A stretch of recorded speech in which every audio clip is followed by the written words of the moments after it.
మే 4వ తేదీన మధ్యాహ్నం 2 గంటల నుంచి సాయంత్రం 5 గంటల వరకు జరగనున్న జాతీయ అర్హత ప్రవేశ పరీక్ష నీట్ 2025కు జిల్లాలో ఏర్పాటు చేసిన ప్రభుత్వ డిగ్రీ కళాశాల పరీక్షా కేంద్రాన్ని అదనపు ఎస్పీ మహేందర్, నీట్ పరీక్షా city coordinator principal doctor Hussain, DSP Prasanna Kumar సంబంధిత అధికారులతో కలిసి జిల్లా కలెక్టర్ రాహుల్ రాజ్ పర్యవేక్షించారు. ఈ నేపథ్యంలో తరగతి గదులను తనిఖీ చేసి సీసీ కెమెరాలు, జామర్ల పనితీరు గురించి అధికారులను అడిగి తెలుసుకున్నారు. 366 మంది మహిళా అభ్యర్థులు, 121 మంది పురుష అభ్యర్థులు, మొత్తం 487 మంది అభ్యర్థులు పరీక్ష రాసేందుకు వీలుగా తరగతి గదుల్లో బెంచీలు, లైట్లు, ఫ్యాన్లు, త్రాగునీరు, మూత్రశాలలు తదితర వంటి మౌలిక వసతులను సమకూర్చాలని సూచించారు. అభ్యర్థులకు ఎలాంటి ఇబ్బంది కలగకుండా తగిన చర్యలు చేపట్టాలన్నారు. తరగతి గదులను, పరిసరాలను పరిశుభ్రంగా ఉంచాలన్నారు.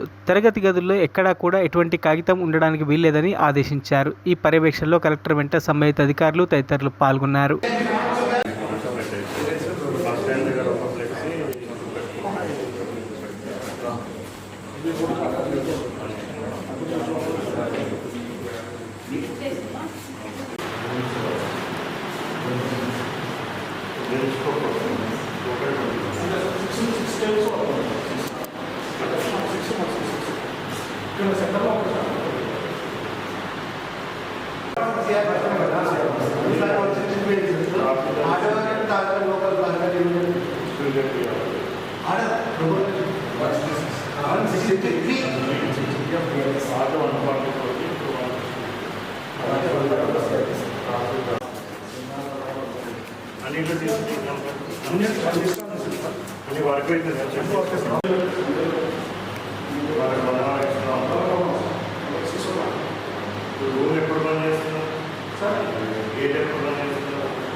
మరిన్ని అప్డేట్స్ కోసం మా ఛానల్ని సబ్స్క్రైబ్ చేయండి.